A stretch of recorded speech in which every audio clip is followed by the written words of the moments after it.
Hello there, Facebook. Hello, Facebook. And welcome to episode 2 of Tweed Talks. As you guys know, we started this platform so that we could interview all these people that we've met along the way. Yes. This week's theme is authors. Yesterday we were on with Rob Fletcher. Today we are going to be interviewing Fran Capo. And I'm just going to read a little bit of her bio here because it's pretty impressive. But before we do that, we're going to wait until you guys start to click in. We see the number going up. So we'll wait till you guys come in, till some more people come in.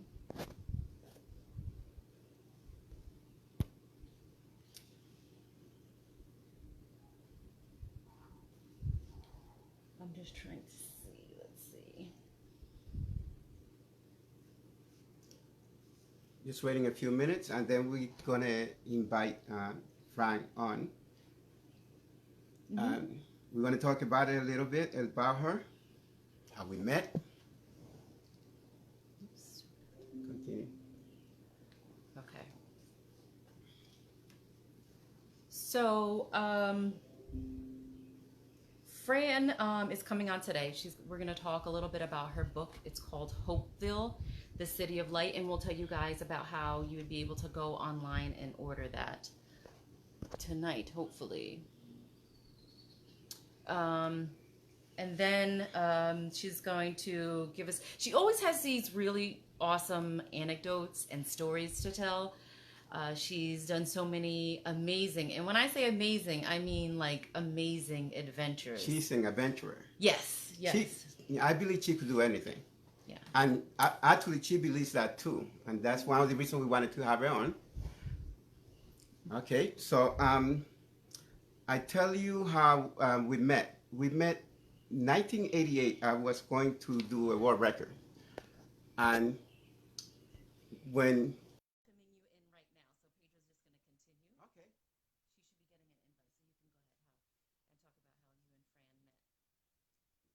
we could talk together. Okay. Yes. So it just shows that we are adding Fran now. So we are very, very excited. Get ready to laugh your heads off because she is so funny. We actually hung out with her about 2 years ago. 2 years ago, yeah. By default. It was after an event we had all attended, and it was the most hysterical hour or hour and a half that I had in a very long time. Okay, so Fran, just click on the green and you'll be on. Yep. The green left to the light side. Here we are. There she is. How you doing, Fran? I tell you, everything becomes challenging, but you get to learn how to do it. I'm like, okay, wait a minute. Is this an Instagram one? Is this a Facebook one? Is this Zoom? Is this StreamYard? I have never heard of all these names. Well, welcome to Tweed Talks, Fran. We're so happy to have you. Thank you so much. Two fantastic people. I'm excited to be with you guys. Did you tell them? I heard a little bit of how you said that we met, but I have to say one thing. Like, people seeing me now for the first time. When I was talking to Crystal when we were at that event, right, Pedro? What was that event? That's right. The martial arts event? Martial right? arts, yeah. Crystal, I had told her, and this is like a running joke between the two of us. I had said, you know, that someone actually said I look taller in my headshot. What and is that? She started laughing, and I was like, how is that even possible? It's just your head. Anyway, so I don't know. And I thank you guys because we both love supporting each other. I mean, like, you guys came to my Love, Laughter, and Light show. Yes. That's and right. I thank you for that, my one-woman show. So here we are again, now in the new environment. Yes. Oh, I am going to move this over a little. I see Wait, hold on. Tom Renner came in. Tom Renner, all right, Tom. Tom, stick with us. Another buddy of ours, Tom Renner. Yes, it's going to be a blast, Tom. I promise you. Well, he knows. Mm-hmm. So how we met was doing this world record. It was world record week on Regis and Kathy Lee. Oh, wow. Okay. And so I actually have a picture someplace of me and Fran and the Guinness guy book. Mm-hmm. And that's how we met. So we didn't talk much there. So years later, that was 1988. Then years later. Was it really? Wow. It was 1988. And we're not going to tell anybody. And I was still 37 then. No, Yeah. I was 37 now. I was still 37 then. So then later on, my friend, actually Tom was there. I went Tom Renner. to his dojo, and they tell me that we're doing this movie, the Father and Father. Yes. Mm-hmm. Yes. And they tell me, well, this lady's gonna come and you're gonna go and try, So that's Fran.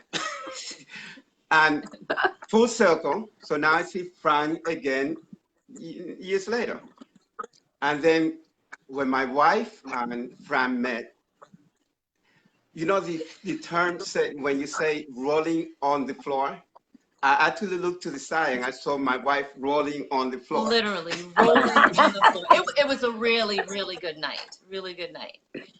We just like clicked. It was so funny because and just to explain to people who are just watching, so that the movie that you said that Tom Renner, and Mark Goldman did, and the Father and Father, it was a scene where I was supposed to be, I was a church lady who overhears these mobsters, and he doesn't like it, so he wants to throw me in the trunk of the car. And for the rest of the movie, I'm talking from the trunk of the car. And Pedro's supposed to try to rescue me from not getting thrown in the trunk of the car. And so it was so funny. I'm like, years later, he's my rescuer. Look at this, And then we wind up meeting again because Tom Renner said, come to this martial arts festival, because I'm not a martial artist, even though I took Taekwondo and I took Kempo karate a long time ago. Mm-hmm. But and I was the only girl allowed to fight with the boys, by the way. Wow. Because I was very tough. They said, all right, we're taking you out of the girls one. You're fighting with the boys. So I was like, fine. My dad was a Golden Glove boxer, and he always taught me how to fight. So anyway, that's where I met Crystal. And poor Pedro, it was like he came over, Crystal sat down, and then it was like Pedro disappeared because me and Crystal were just kind of like doing our girl thing and talking. It was a lot of fun. It's okay. That's not the first time that's happened, but he handles it well. It's all good. It's all good. Yeah, exactly. My husband does the same thing. So, but I think it's cool because you have a lot of friends that are writers, and I think this is great that you're doing this with all your author friends. Oh, yes, yes. So let me just read a little bit of Fran's bio, because this is like some crazy stuff here. Okay, so Fran Capo is a 9-time Guinness Book World Record holder, most known as the world's fastest talking woman at 603.32 words per minute. Fran, is that correct? Right. That's 11 words a second. Yes. That's crazy. She's a comedian, actress, 21-time author, ordained minister. Okay, my mind is blown already. Consultant, spokesperson, motivational speaker, producer, and adventurer who has dove with sharks, eaten fire, bungee jumped, climbed Kilimanjaro, and gone down to the Titanic. So my question for you, Fran, is what is wrong with you? Oh, no. It's what, I was so lucky that my mom taught me that nothing is impossible. So whenever I see something, I'm like, that person can go to Kilimanjaro. I can climb Kilimanjaro, except I don't like doing it like how everybody else does. So if they climb Kilimanjaro, I have to do a book signing at the top of Kilimanjaro. Okay. If they go down to Titanic, I need to do a book signing, but that's not enough. I need to become an ordained minister so I can be the first person to say a prayer down by the wreck site. So every time I see something, it's like, how can I do this? How can I make it bigger and bolder and better? And then just do it to the full extent of the power that God's given me inside to enjoy and explore this earth. Yes. Mm-hmm. That is amazing. That's amazing. And you, some of these things, I think you talked about going down to the Titanic when we came to see your show in Connecticut. I think you touched on that story a little bit. So tell us a little bit about that adventure. Okay. So this is the thing. So I had done a book signing at the top of Kilimanjaro, and the picture of me doing the book signing at the top of Kilimanjaro circulates around the world, and I get an email out of the blue from Brian Day O'Connor, who I didn't realize at that time was Sandra Day O'Connor's son, the former U.S. Supreme Court Justice. So I get this email out of the blue, and it says, "Hey, Fran, I didn't know such a woman existed. I think it's amazing that you do these adventures with your son. And P.S., I'm going down to the Titanic." So I write back, "Any room for another person?" He goes, "What do you mean?" I go, "I didn't know that people could go down to the Titanic." So he says, "Well, he said, yeah, I have these people I'm going with." I said, "Can you get me in touch with them?" So he gets me in touch with them, and I said, "Hey, what are the requirements going down to Titanic?" They said, "Well, you can't have high blood pressure." I said, "Not a problem." They said, "You can't be claustrophobic." I said, "Why? What happens if you are?" They said, "Oh, well, you're 2.5 miles down at the bottom of the ocean. If you get claustrophobic, we have to shoot you with a dart gun." I'm like, "A dart gun?" They said, "Yeah." I said, "Why?" They said, "We can't have people panicking down there." I said, "Well, what's the third thing?" They said, "You can't have excessive flatulence." I said, "What?" They said, "Yeah, you can't fart too much." I said, "Why?" They said, "It's pure oxygen in the ship, in the submersible. And if you fart, you could blow up the ship." I said, "That is not the way I want to go out in life. Fast talker blows up Titanic with their ass. Not a good thing." So I said, "Well, I don't know what is too much." So I look it up and I find out that the average person farts 18 times a day. So I start counting. When I got to 12, I figured I was safe unless there's 6 more in my sleep that I didn't know about. So now I think I'm going down with Brian Day O'Connor, and instead they make you pick straws, and I picked a straw with this Japanese woman, and now you have to understand. You saw the movie The Titanic? Yes. In the movie The Titanic, if you remember when the very beginning of the movie, they bring up the safe and they think that blue diamond's in there, and instead they open it up and all the papers fall out and there's nothing in there. The guy standing behind the safe in the movie The Titanic is this guy, Anatoly Salgovich. Anatoly is the one that designed the submersibles, the Mir 1 and Mir 2 that go down to the Titanic. And part of the deal, because he has to be the pilot, he was in every Cameron movie that had to deal with the Titanic. The Russian guy, heavy Russian accent. In the movie, you see him standing behind going, "No diamonds." And, so he would have a couple of lines with the heavy accent. So now you got the Russian pilot, the New Yorker with the heavy accent, and the Japanese woman with the heavy accent. It's like the United Nations is going down to the wreck site of the Titanic. So it takes 2.5 miles. Now, before that, I said to them, "How big is it inside?" They said, "Only 7 feet." I said, "Wow, 7 feet." They said, "Yeah." I said, "Well, how long are we going to be down there?" They said, 12 hours. I said, 12 hours. I said, so what happens if we have to go to the bathroom? They said, "Don't worry about it. 24 hours before, stop eating. 12 hours before, stop drinking." I said, "Okay, let's say I do that and I still have to go." They go, "We give you a packet." I'm like, "A packet of what?" They go, "We give you a packet, you put it up against the body, and after you go, you put a little shower curtain, you pee next to the pilot's head." I said, "I am not peeing next to the pilot's head." So I figured I would wear a Depends. But then I'm like, there's 3 people in the submersible. If the other 2 know it's not them, not very hard to figure out. Anyway, we go down 3.5 miles, total darkness after 500 feet, and it's spiraling down. And now all of a sudden, in the window of the 6-inch window, we see the Titanic. Total darkness except for our headlights on the Titanic. And now we're there, and the Japanese woman, I swear this is true, I'm not making this up, she goes, "I need to take more picture. I need to take more picture." And the Russian guy is going, "We took 1,000 pictures of the bow. We need to move on." She's like, "No, I'm not happy. I'm not happy. I only 80% happy." I'm like, "How the hell are you 80% happy?" 80%, okay. And that's 80%. So she goes, "I have idea. We're going to back up, take picture whole ship." He goes, "No one ever take picture whole ship. Too big, too big." She goes, "No, we back up, we back up." He goes, "I tell you what, next time I put you outside submarine."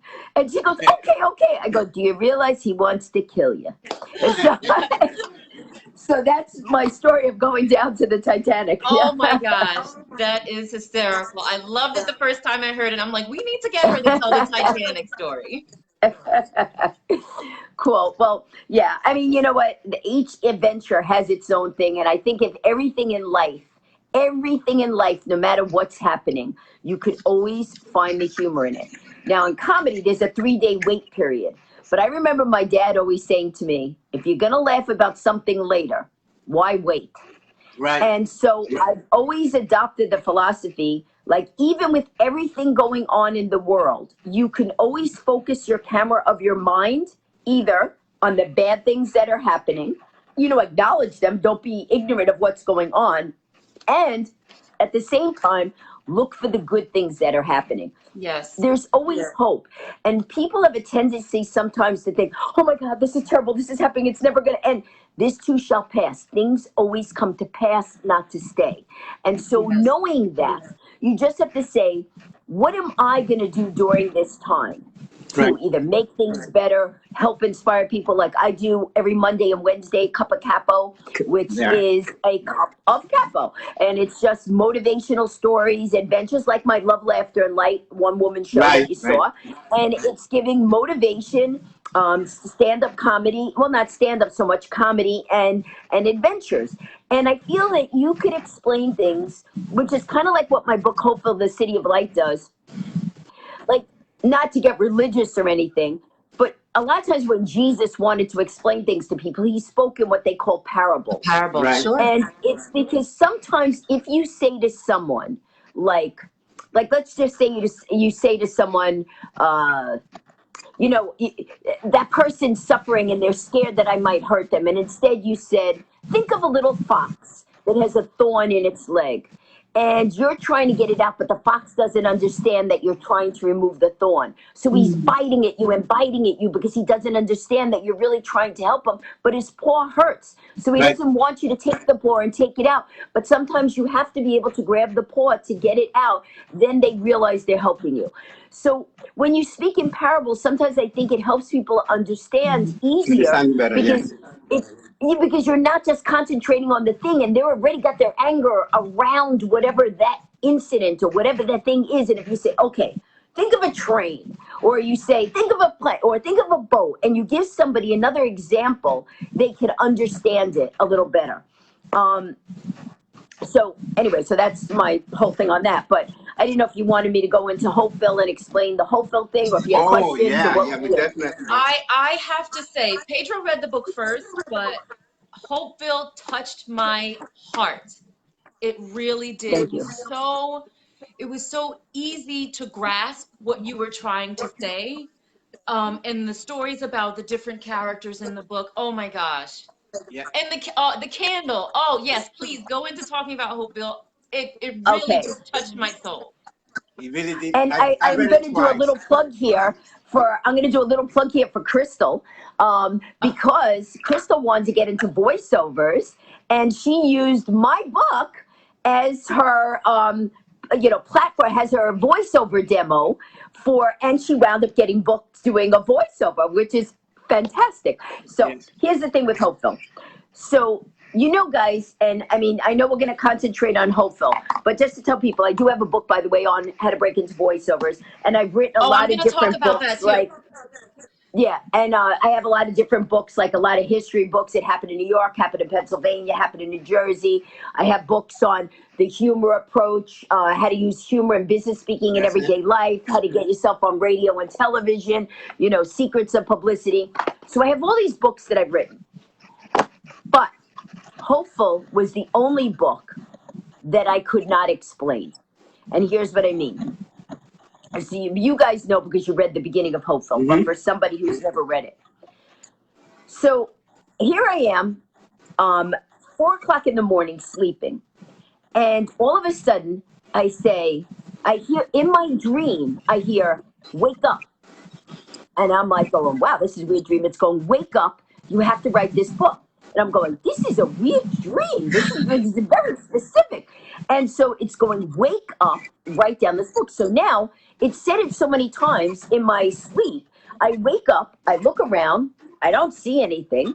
So I'm like, oh, that was a weird dream. And I go back to sleep and I hear the voice again. Wake up. You have to write this book, Fulfill the City of Light. It's got a message that could change the world. And I'm like, okay, what kind of dream? So I turn on the light. And now, while the light's on at 4:00 in the morning, maybe 4:02, in the morning, I hear the voice. I cannot tell you whether it was a male or female voice, but I could tell you as if like Pedro was sitting right next to you and he whispered over your ear, Crystal, write this book. But he whispered, so you can't tell whether it's male or female. It was as if somebody was right there. So now I'm saying to the voice, okay, and as a writer, you always have pen and paper by your nightstand. So, I write down. So it says, Fulfill the City of Light. I write it down. And now I'm saying it. I go, listen, I don't mean to be rude to you people, whoever you are. I said, but it's 4:00 in the morning and I got to get up. So can we continue this at like a later time? And the voice didn't say yes or no. The voice, and I just went back to sleep. Next morning, I get up, I take my kid to school, my mom to work. I have to get my car fixed. I drive to the shop and I didn't have another car. So I was going to wait for my car to be fixed. I had my laptop and I was actually at that time working on my other book, Adrenaline Adventures. Mm-hmm. So you could see how thick this was. And I had a deadline on this book and I was writing a shark chapter. I have never in my entire life had writer's block. I've written 22 books in like 16 years. So I've never had writer's block. So what happens is all of a sudden I go there and I say, oh, let me work on that Adrenaline Adventures chapter, pull out my laptop, go to type. And it was as if my hands were frozen in place. I'm telling you, it's like someone flash froze my hands. And I'm going, okay, this is really weird. And I'm trying to move it. And I'm like, what the hell is the matter? Why can't I move my hands? So now I sit back and I look around. I see the people in the shop and everything. And I'm like, I can't sit here for 3 hours and not write. I'm on deadline. And I went, all right. Let me just think about what I could do. And I went, what was the name of that book? And I had taken the piece of paper with me. And I took it out of my pocket. I put it down and I went, all right, Fulfill the City of Light. That's all I remember doing. For the next 3 hours, I don't remember anything. I remember writing the words, the end. And then the guys in the shop go, Fran, your car's ready. But man, that was weird. I go, what? They go, you didn't go to the bathroom. You didn't take a drink of water. You didn't look like you were breathing. You didn't do anything. You just stared. I said, honestly, I think I wrote a book. They're like, how do you not know? I wrote a book. I said, I can't tell you one word that's in there. So I leave, bring my car, I go home, I leave it because I'm on deadline for the other book and I start doing it. After I finish the other book, I go, I should probably look at this thing and see what it is. And so I read it and it's this story about 4 characters, a little boy who's getting bullied, a widowed mother who's holding down 3 jobs, a successful businessman who has given up everything to make his business a success and so hasn't found love or anything, and an old man who feels like through his years he has so much to offer, but because he's older, you're outdated, nobody wants to listen to him. They're all very discouraged. So one night, they all say a prayer, the same prayer, like, please, God, I just help me out. And, and an angel of light appears to each of them and says, if you just change this little thing, you could make a domino effect and change the town. And she says that a candle is going to be on their shoulder of everybody that is going to show what the inner person's spirit reflects. If they're good, it's bright white, yellow light. If they have evil intentions, it's red. And this is a way for people to initially identify, and you can't change it. So people wake up and everybody's like, wow, the little boy's like, well, how am I going to play with that? And the widowed mother's like, isn't my hair going to burn on the candle? And he's questioning everything about this. And so the whole story goes through their transformation of how they're willing to do it and how all the 4 characters go together and how they wind up, I don't want to ruin the end, but, doing stuff for this town. Now, when I read it, I went, man, this is a complicated story, because I was like, I didn't write it. Where did it come from? People say that means it was channeled. Mm-hmm. So anytime I put any energy towards the book, when I say that, like I would go, oh, wow, I haven't done anything with this book. Any energy towards the book, all of a sudden things open up. So at one point I said, you know what? Whoever gave me this book, God, Mother Mary, whoever gave me this book, I don't want to die and go to heaven. And they go, you know what? I gave you a book. You didn't do it. Now you got to sweep. And I don't want to be sweeping heaven for the rest of my life, because I didn't listen. So each time I would do the book, so then I put the book as an ebook, and it hit number 11 on Amazon. On Amazon, yes. And, in one day. So I was like, wow. So then I let it ride again. And then then I would write another 2 books, and then something would come in my head. You got to do something with Hopeville. And so I remember one night praying. This was a couple of years ago, and said, "Okay, God, or whoever gave me this book, you keep saying I have to get this message out to the world. I mean, can you help me out here? Because I've done press releases. I don't know what I need to do." I go to sleep that night, and the next morning I wake up. And my husband goes, "Hey, my friend at work just said, congratulations, you're on Metro News." I go, "What are you talking about? I'm obviously laying in bed next to you. How the hell am I on Metro News?" Then my friend, "Congratulations, I just saw you on ABC." I go, "Okay, how is this even possible? I am laying in bed. I did not move. I am not on ABC. Where are you talking?" So I now say, "Spence, please look up what's happening for me." Spence is my son. And so he starts looking it up and everything. And he goes, "Mom, you're going viral." Wow. In third world countries and all over the world. I go, "What are you talking about?" So I Google it and I see. And what had happened was, because then later on, the story that I found out, 3 years prior to my prayer that night of saying, "Help me out here," this guy from True TV said, "I want to do a story on you being a fast talker and all these things that you're doing." And he said, "And, I'll edit it and we'll put it up and we'll get some, different people to cover it." The guy, the night I said the prayer, looked up at his desk at 2:00 in the morning. Now I said the prayer around 10:00 at night. He looked up and he saw the video of me that had been unedited and said, "Oh, wow, I never edited it." Decided to edit it, put it up, and that video went viral. Wow. 3 years later. So now I get a call from all these televisions. "Hey, we want you on our show, blah, blah, blah." And I said, "Okay, I'll do the fast talking as long as I could talk about my book, Hopeville, the City of Light." Mm-hmm. And then I started doing that. And then all these really cool things. There was this guy, and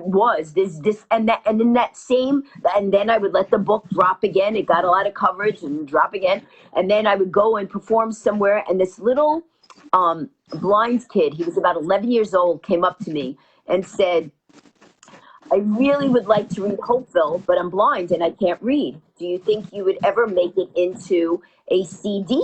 And I said, "For you, I will do that." And then, again, I'm telling you, like a whole convergence of things happened. I went to do this whole talk at this place, and I was talking about Hopeville, and then I wasn't even sure what I was doing, and like I need a sound studio or whatever. I didn't even say that. I just kind of announced it, and there was a guy in the audience that was listening to me at this pitch meeting that I was doing, and it turns out he's not a medium. What do they call it? Like a spiritual person that gets messages, but it's not a medium. I can't remember the name, what he called it. But anyway, he said that my mother came to him, but he didn't tell me this. He just said he heard the voice, tell her that she'll get it into a CD, and then I'm watching. Well, I went to the bathroom when this guy got that message. He went around and asked everybody else, "Who's Rose? Who's Rose?" Now, when I came back, he stopped asking. He didn't ask me. So now I'm with my friend Dale, and I'm with this guy Mike, and we're walking. We decide we're gonna have lunch together. And instead of going where the car was, for some reason, I go down the other street, and I say, "Oh, Rose Tavern. My mommy says hi." And the guy looked at me, goes, "Your mom's name is Rose?" He goes, "Yeah." He goes, "She gave me a message to give to you." Wow. And so he said, "And now I just realized what the message is." I said, "What?" He goes, "I don't know why I didn't think of it. I have a studio. I haven't used it for 3 years. I would like to do your Hopeville City of Light book for free at my studio." Wow. And so then that's how this Hopeville the City of Light book happened. CD happened. And every time I put energy towards it, and honestly, I swear, if there was a way I could get it to like every politician, every person in the world to say, hey, look, this has 44 secrets of happiness. We could all get along. You know, I mean, I'm supposed to, so I just send it out. The last story of revolving around Hopeville is that I was on the red carpet. I got cast in a show called Ladies of the Pulpit because I'm an ordained minister. And Ladies of the Pulpit, I was the only white girl there.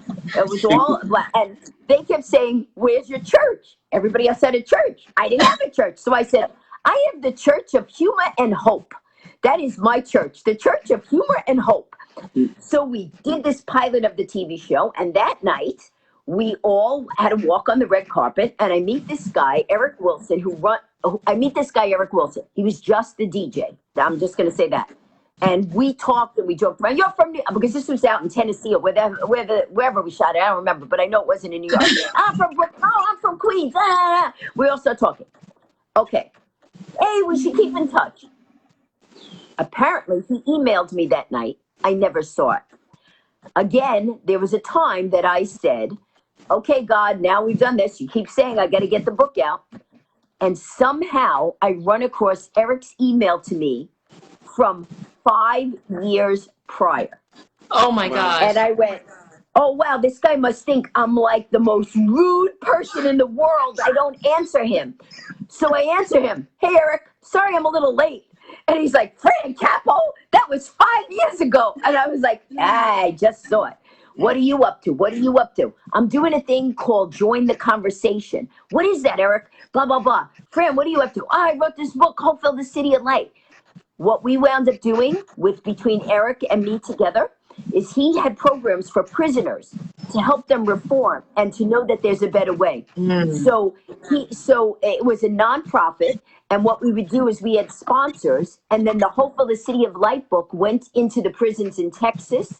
It got sent to schools in Africa. Wow. And it got sent to there was another place. Sorry, I don't always remember all the places. At the time, I remember everything, and then afterwards, it went a lot of places. But we had a program that Eric and I did called Pizza with the Police. And the local police would meet with the kids and they would have pizza and talk. What are you afraid of? What are you this? What are that? And they would understand each other. And everybody who came got a copy of Hopeville, the City of Light. Wow, that's amazing. Good. So I know that I'm supposed to. And so I love that I could always talk about it because it's available as the hardcover book, which is, of course, an autograph. It's available as the CD, and it's available as an ebook. Now, I got to just figure out a way to make this CD become an MP3 because I am not good with technology. As you saw, it took me a while to get on here. So once I figure that out, then people could download it as a MP3. As an MP3. Very interesting. Yeah. Okay, so there are just a couple of things. I underlined in the book. I was like, "Oh, honey, can I highlight?" And I'm like, you know what? I'm just going to use a pencil so I can erase it. So this is in the old man chapter. Okay. So it's on page 39, and it goes. He said, "We are given a light when we are born. And the light is fueled by always having a passion for something. When we lose passion, every day seems the same, and eventually we just go through the motions." That's a very good message.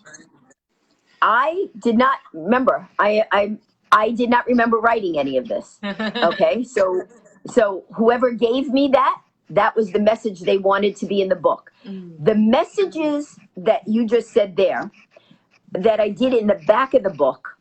Do you remember that book, Conversations with God? Yes. Remember that book was out, Conversations with God? So my friend was I forgot the guy's name who wrote it. But anyway, so he was doing a book signing around the country, and his last stop was New York. And my friend Dawn said, Fran, would you come with me? I want to get my Conversations with God book autographed. I said, okay. When we got there, I said to God, I need you. I don't want to speak to the author. I need to speak to the publisher and the editor. when we went there, the guy's doing his talk and he goes, ladies and gentlemen, this is the last day of my tour and I have my publisher and my editor here with me. Everybody ran to him. I ran to the publisher and the editor. I said, can I ask you a question? I said, it's called Conversations with God. Did you edit it? He goes, how do you edit God? And once he said that, I knew I couldn't touch one word in the book. So instead, what I did was I went back through the book and I pulled out the 44 lessons of Hopeville at the back. Yeah, I see that how you specifically said that. You wanted to add your 2 cents, but you felt that you shouldn't change the story of Hopeville in any way. Right, because I felt if it was channeled to me, and then I add my stuff, whoever gave it to me is going to be, hey, what's the matter with you? I told you what I need, and now you think you know better and you're changing it around? I don't want to be, so I left it. But I noticed that each thing, this is the weird thing, like, Crystal, how you said it hit you, and Pedro, it obviously hit you one way, and Crystal, it hit you guys each a different way. For some reason, there's times that like, someone will buy the book, and then they'll tell me, I didn't read it right away, but then one day I read it, and I read it at the exact moment I needed it. And one of the reasons the book went from being an ebook, because it was an ebook first, that's where it hit number 11 as an ebook, to becoming a hardcover book, was because some lady who had just lost her husband 6 months prior tracked me down and said, I'm sorry to call, because I said, hey, hello. And she's like, oh my God, am I calling you at your home? I went, yeah, who is this? And she told me her name, and she goes, listen, I read your book, Hopeville, ebook, Hopeville. My husband died, and your book is the only thing that gave me comfort. Would you think of making it into a hardcover book? I was leaving in 2 days to perform for the military in Korea. I was, performing with the Armed Forces Entertainment, and I was doing a 17-day stint in Korea. So I said, okay, I'm actually leaving. I said, but I promise you I will get it into that, because she wanted to hand it out to the Widows Association thing that she was doing. And what happened was I called my webmistress, Rose, same name as my mom, and I was like, Rose, can you do me a favor and put it into PDF format so when I get back, I could put it on 48-hour books. But then I went one step further, because it's just the way I am. Once I have something in my head, I got to do it. I want it off my... So then I called 48-hour books. I said, if I submit this to you, I already have the cover art, because I already have the art. I said, if I already have the cover art, can you deal with my webmistress to make sure if there's any spelling mistakes, you could do it? And all I have to do is approve it at the last minute. So when I get back, it could go right into printing. So we did it, and that lady wound up buying 20 copies to give to her widows group. Amazing. I'm telling you, anytime there's any energy put behind this book, all of a sudden things open up for not only me, but I mean, it's more for the people that are reading it. People telling me stories that, they were in a really bad place, and then they read it and it got them out of that place. So whatever power that energy channeled to me, she knows or he knows, because I don't know if it was a male or female voice, what to say that hits people at the right way at the right time. That is one of the reasons why we wanted to talk to you about this book in particular, because we keep hearing that since so many people have been out of work, since literally we've been closed since March 13th, our gym. And there are people that are struggling with mental illness, maybe that have never struggled with it before. They're struggling with depression. So I thought that anxiety. This book was so appropriate to talk about. Thank you. Yeah. So many nuggets. I just want to read something else from the same chapter. It's on page 39. It says, my attitude reflects in my work, and my work reflects in my attitude. It's a never-ending cycle, but I, and only I, have the ability to change that. And don't you think that is such a thing? Because people so easily go to being victims, and you can't change yourself if you're a victim, because then you're leaving the power of your life in someone else's hands. But even if, like, listen, I've gotten held up at gunpoint 3 times. I've had my house burned down. People a lot of times go, oh, you're so lucky you have all these things. I go, listen, I've had a lot of things happen. but the thing is, like, I remember when I got held up at gunpoint. It's actually a funny story. I don't know how much time we have or whatever, but I'll just tell you this story just because it reflects that attitude. So what happens is I'm working at a copy shop. I had just gotten out of, not coffee, copy shop. Because everybody in my New York accent, they go, "Did you say coffee?" No, I said copy. Okay, so I'm working at a copy shop, and from 6 to 7 o'clock at night, I'm the only one there. And it was, if anybody knows Queens Boulevard is known as the Boulevard of Death. It's got 6 lanes. It's not a highway. It's just 6 lanes of traffic. And so I'm there at the end of the night, and I see these 2 guys running across the street. I'm like, wow, they're in a rush to get a copy.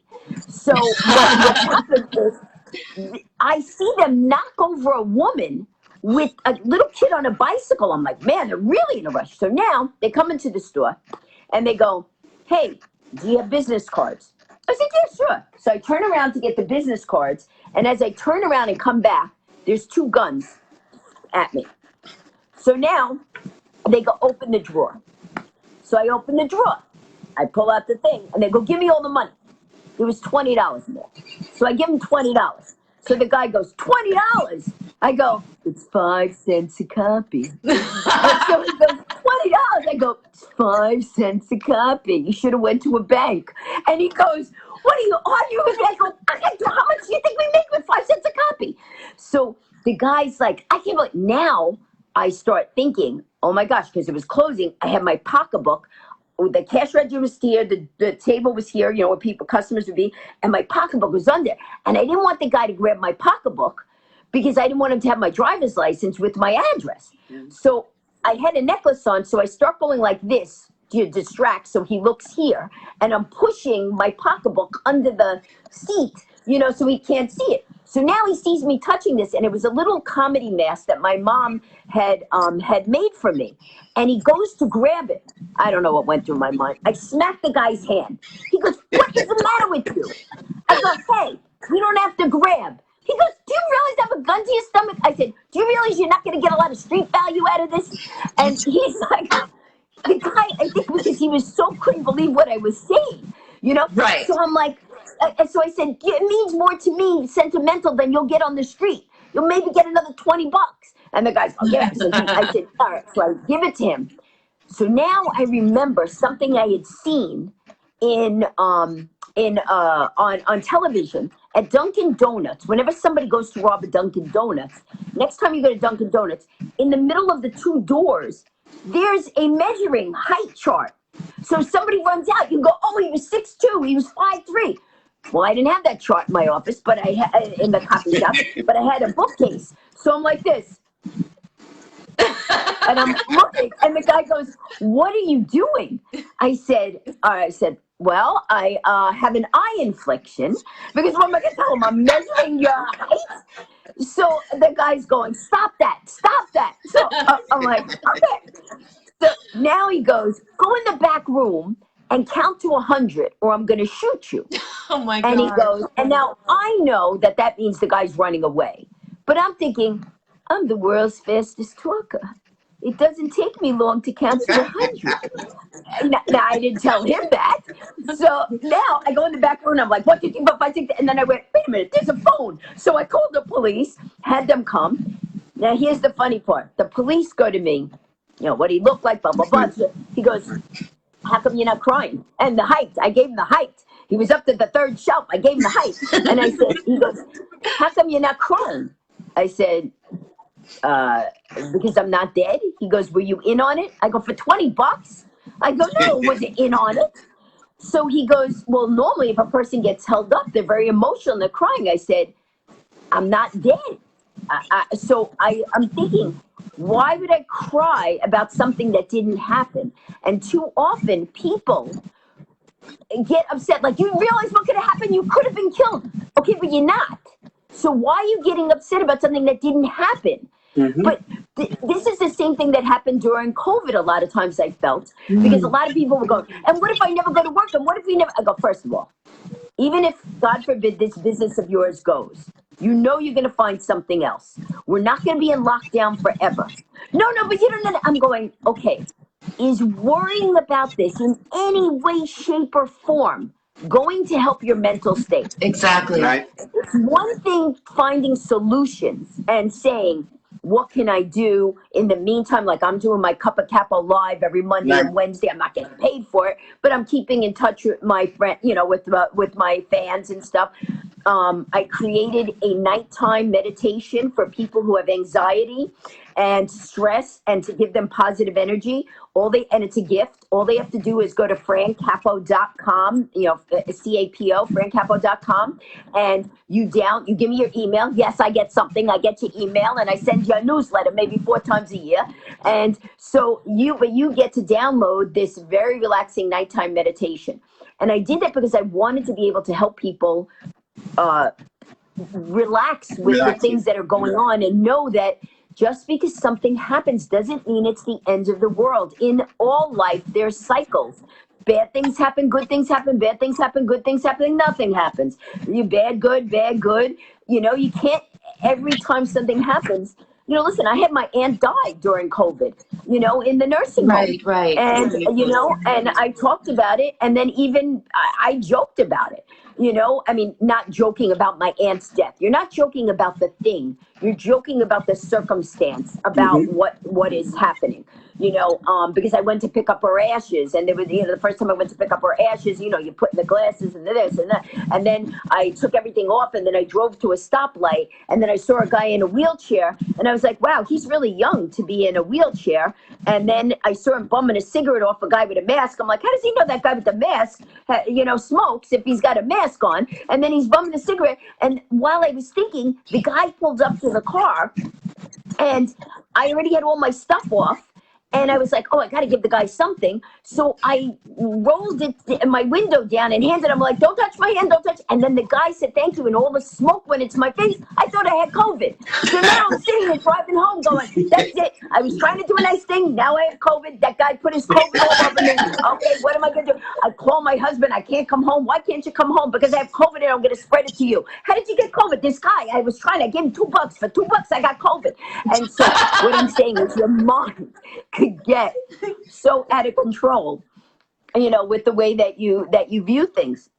Right. But yeah. So and also, I did my last world record was my 9th world record was I did a TEDx talk. And I talk about the Titanic. I talk about 3 of my world records, and I give 7 world record mindsets for people to follow. So that's another good thing during this time. So the 3 things, if somebody bought the book Hopeful, that could help them. If they go to my website, francapo.com, and download the mindset meditation, only listen to it at night. I don't want somebody driving off the road because they fell asleep. And then, oh, wow, this was really helpful. So I need people to, nighttime meditation. They could look at my TEDx talk, which is at my website, again, francapo.com. I even made these things that I sell. And listen, you could buy a book if you'd like, because I'm not making money now. But anyway, and then I even made these eyeglass cleaners with the 7 world record mindsets on them. I'm just trying to do things that are helpful, like so you could clean your glass, clear your vision of the world with your mindsets. That's good. I absolutely love the Fran's 10 simple daily things to achieve happiness. I love that. It's quick and people can read through those. Even if they've read through the book already, they can just read through those just for some positivity during the day. I think those are excellent. Thank you. And that's what I'm saying. And then Crystal's reading from the back. That's included in the book. She's reading that from the back of the book. It's the simple things to do every day. And then it's the 44 Secrets of Happiness from the book. Because I wanted it to be that people could actually teach it. You know what I mean? So that teachers could go, what are the lessons? Oh, look, 44. Yeah. So, But so there was another thing that I found on your website that I also wanted to bring up, because being in the acting community, the Hudson Valley is becoming known as Hollywood of the Hudson Valley, because there's tons of films that are being shot here, which I think is absolutely great, because then I don't have to travel into the city. But anyway, exactly. your voiceover book. And I think Yes. that is such an excellent tool. And if you don't mind, I'm going to share that in voiceover groups and share it in all the groups that I'm a part of, because Please. Yes. now I have never seen so many voiceover jobs, and I'm telling my husband all the time, oh, I'm going to submit for this, submit for this. As for when everything was shut down, there's no filming, and they're like, you need to record at home and all this. Um, so I think it is the perfect time to just, have those tools, because now is the time for us to hone those skills, read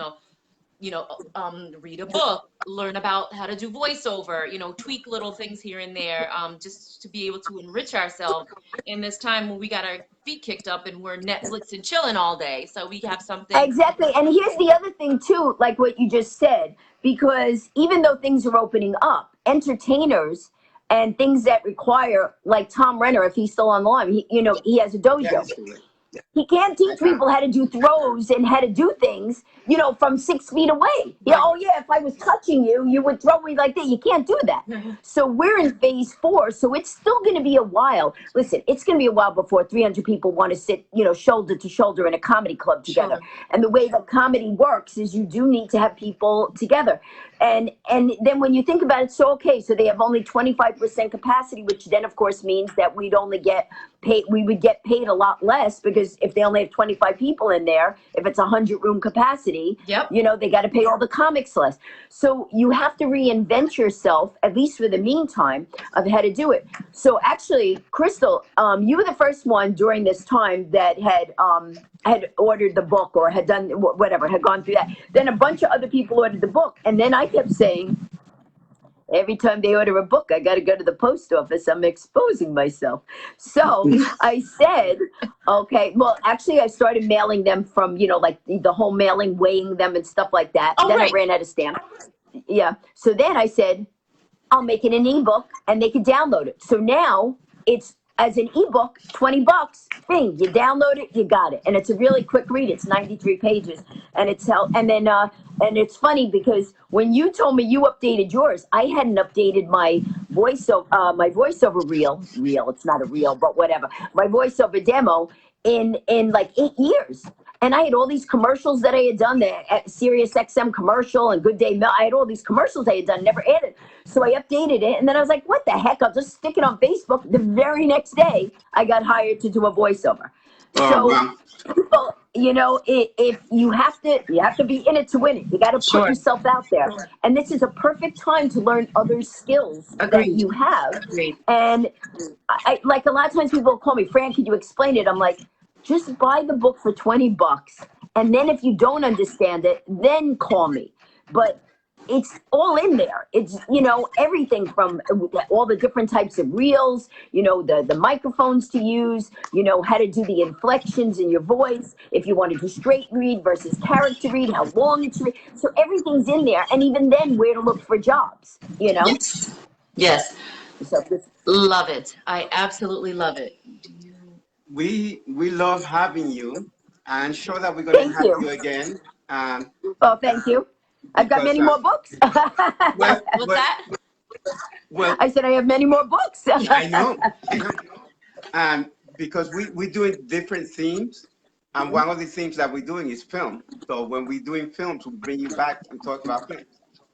There we go. I love it. And I got to say this, and I think anybody who knows you would say this. You guys are adorable. Oh, even when you're doing, the two of you together, like Pedro writes something, and then my wife's going to get mad. And then Crystal will write, I saw that, Pedro. And it's just so funny seeing like the two of you. It's like a little comedy skit together. But you guys are just so filled with love. So I'm just really happy I was, I'm able to do that. And by the way, I have to ask you, did one of you draw that picture behind your head? The lighthouse? The 16-year-old drew it. She painted it. I said, that looks like when you do those paint workshops, like you go and they show you how to. That's one of the things that she started doing during the quarantine. She took up painting. See, another talent comes out because this is what you learn to do. I just say to everybody, if you just simply remember a couple of things, like some of the mindsets I have are just say yes and figure it out later. You know, I want to write a book. All right, then just do it. Stop talking about it. Just do it. You know, like people say, I can't do it. And I'm like, okay. And this is all in my TEDx talk, but I'm not going to tell you all of it because obviously I'd rather you watch it talk. But, you know, in the TEDx talk, I tell people say, I can. There's no such word as can't. It's that you won't. You can't lose weight? Really? Stop eating 3 donuts every day. You know, I mean, it's, you know, and so what I say to people is there's no such word as can't. Only you limit yourself. Don't allow yourself to be a victim. Allow yourself to always say, okay, this happened. It's terrible, or whatever it is.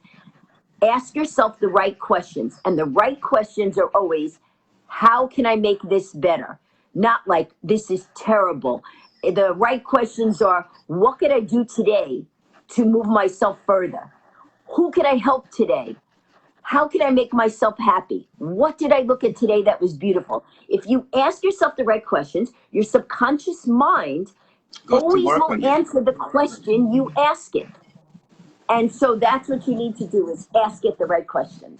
And I always say, my son used to say this, inhale life, exhale pain. Inhale life, exhale pain. And that's on part of my mindset meditations. Yeah. Sage awesome. Words, Fran. So Fran Capo, I'm going to read through a list of not all your stuff, because, you know, I can't talk as fast. Okay. I don't want you to. I don't want you to take my record. No. Okay, so the book we just talked about today was Hopeville City. That was pretty fast. Hopeville City of Light. It's available on hard copy, ebook, and CD. Almost a Wise Guy, hard copy and ebook. How to Break Into Voiceovers. Where's my acting and VO community? Come on, guys, you have to pick it up. Very, very good advice. A Humor Approach, a guide to humor in business, speaking, and everyday life. The ultimate guide to getting yourself on television, radio, and in print. It Happened in New York, first and second editions. It Happened in New York City.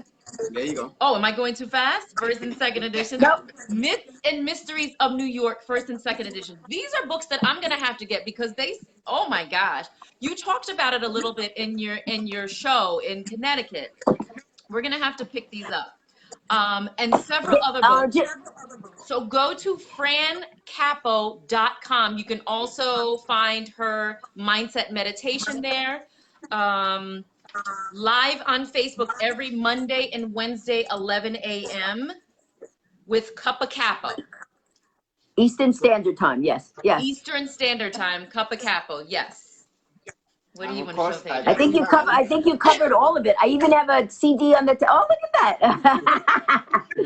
And I autograph them. It's the hard copy books I autograph. And these, just so people get an idea of all these books. They're stories that people know, like, let's say, you know, the secret subway in New York, or are they really alligators, the gangster celebrity. And it's got all really cool stories, but things that people don't know about. So, for example, just to give a quick example, like people say, oh, there's a chapter on the Statue of Liberty. But did they know that Captain Kidd's treasure was buried in the base of the Statue of Liberty? Do you know that the 7 spikes on the crown of the Statue of Liberty stands for the 7 seas and the 7 continents? Did you know that all the windows on the Statue of Liberty stands for all the natural minerals and elements? That's what the window. Wow. So it's all trivia things like that in that book. And the only book we didn't mention for some reason is the Adrenaline Adventures book. Maybe I didn't put it on there. Adrenaline Adventures is 50 different adventures that you could do in a day or weekend. It tells you my story of how I did it, and then where you could do it. Everything from riding in a blimp, skydiving, mechanical bulls, doing a polar bear plunge, skydiving, flying a plane, doing a luge. It tells you all different things of where you could do it around the world. And when people start getting out again, it's cool things to do with your family if they're not chickens. Yeah. Okay. They're not chickens. All right. So cool. Hey, do you want to do fast talk? Yeah, we can't let you go without doing. Of course. So I do this thing. So people know, as you mentioned in the beginning, I happen to be the Guinness Book of World Records fastest talking woman, clocked at 603.32 words a minute, which is 11 words a second. And I do this thing called Evelyn Woods reading her kids a bedtime story. And it goes like this. Okay, kids, mommy's going to read you The Three Little Pigs. Once upon a time, there were three little pigs. One little pig liked to sing, the second little pig liked to dance, the third little pig liked to sit and think. Then a big red wolf came along. Little pig, and after a while, something rough. What's the next pig's house? Little pig, and something rough. What's the third pig's house? Little pig, and something rough. I got some men climbing the chimney. Pig sat about of boiling water. The wolf and the wolf soup. Tomorrow, war and peace. Amazing! Oh my God! Oh, wait, I have one more thing to say about the fast talking. Actually, if you look at my TEDx talk, in the TEDx talk, right 2 weeks before I went, they said, can you do something besides just do the TEDx talk? I'm like, what? Is it that's not enough? And they said, can you break a world record on the stage? So I said, just say yes, figure it out later. And I did my full TEDx talk in 18 minutes, and I redid the entire talk in under a minute. Wow. So, Oh my God! people can see that. Yeah. So you'll go there. And so it was really cool. I had like 32 hundredths of a second left that I broke the record. So That was cool. anyway, and it's called the World Record Mindset. And it teaches you how to accomplish anything you want. Yeah. Okay. Everything's at my francapo.com. You go there, you see the books, the meditation, you get the TEDx talk. We're going to put your link on there. Fran, we thank you. We adore you. Thank you so much for joining us tonight. We will post all of your social media handles. We have your Facebook, your Instagram, your website, and everything that we discussed is available at francapo.com. Fran, thank you so much. Thank you. Can't wait to Thank see you you again. so much.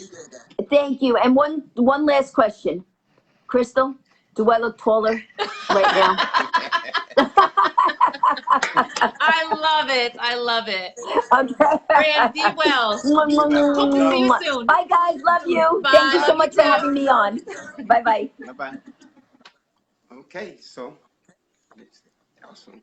Are we off? No, we're still on. No, we're still on. Oh, okay. Never mind. Goodbye. I'll say goodbye. Talk to you later. Talk to you Bye. later. Okay, guys, thank you so much for joining us on our second episode of Tweed Talks. That was Fran Capo. We talked with her. She would be. After we share this video, we'll make sure that all of Fran's social media info is there. Instagram, The Real Fran Capo. Facebook, Fran Capo. Twitter, Fran Capo. And we will post also her website where all of her books, ebooks, CDs, and CDs, everything. My actors in the acting community, pick up that voiceover book and also that the humor approach. No, the ultimate guide to getting yourself on television, radio, and print. We could use a little pick me up at these times, and just ways to enrich ourselves, which I think would be great. And she's the one to do it. Okay, so we're going to be talking next week to Dak Ali Arnold.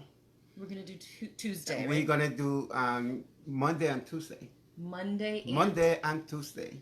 Okay, so Yes. Monday is who? Ali Arnold, Dak Ali. Monday She works for the USA Gymnastics. Okay. She's one of my favorite presenter in gymnastics. So that should be fun and also inspiring, like Fran. Very much so. We love Fran. Can't wait to see her again. Yes. In person, in the flesh. That's do we right. know who our guest is for Tuesday, or we're still working No, it I'm out? still working that. I'm waiting for them to give me confirm a... and- Well, there's a lot of people that confirm. We just got to find the date to do it. Yes. Everybody confirmed actually. Okay? Yes. So we will see you. Thank you, guys. Okay. Tweet Talk. See you guys Monday, 7:30. Don't forget, right here, we're going live again on Facebook.